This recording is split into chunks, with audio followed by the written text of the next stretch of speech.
So in today's video, we're joined again by Lynn, excellent student of mine. You're doing the demonstrations, and we're going to talk actually about what you have been sort of working on. Yes. Which is the sort of takeaway position. Yes. Okay. Let's talk a little bit about what you were doing. Don't want to bring back nightmares and memories, but if we, or if not, I can help you. Yeah, sort probably of. doing all a bit together. Okay, so yeah, and a bit not enough. And you also had quite a bit of an unusual move where you were sort of like managing somehow to get quite far back without setting the club. Yeah, I was probably going for width. Exactly. So, and you became ridiculously wide. Now, the reason why that became a little bit of a problem was more because of your short game. Yes.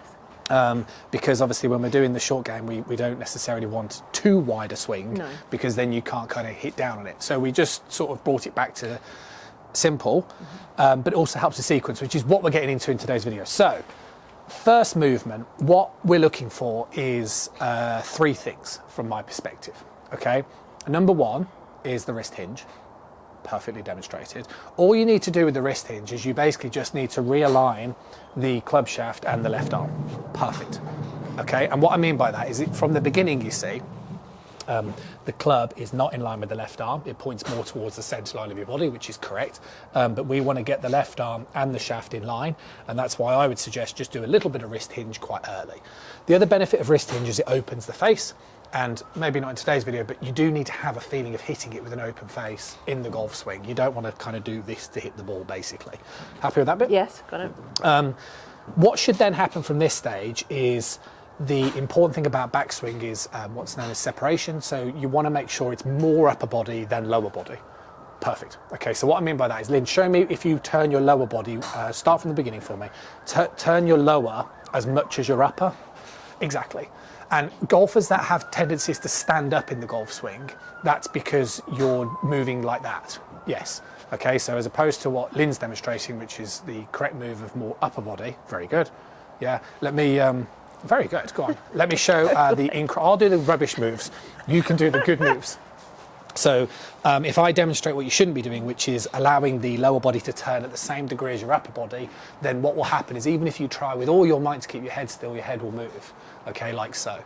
And this is something that we don't want to do, okay? This is why if you're somebody who has a history of taking the club under plane, that's because there's too much lower body movement in the first movement, which if I demonstrate like Lynn was, is this kind of move, which we don't want. So you want to make sure there's a little bit of wrist hinge, and then from there you want to try and practice just doing some upper body separations. I sometimes find this, when you're doing this in postures, can feel a little awkward, but if you sort of just stand up and turn your upper body, it's actually quite a relatively easy move. And then if you sort of do that and then go into your posture, you'll notice how comfortable it actually is to get into that sort of takeaway movement.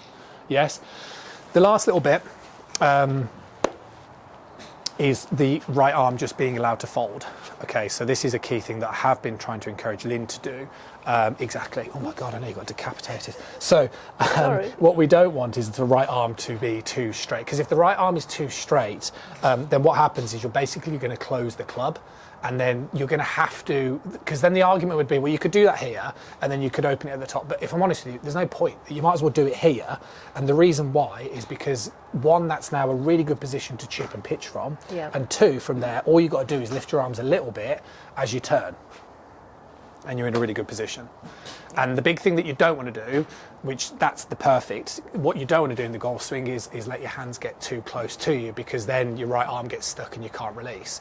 So you want to have this feeling, which is that extensor force, outward feeling, Gravity Fit Pro, yes, like so. And then from there, you see, you can turn the other way.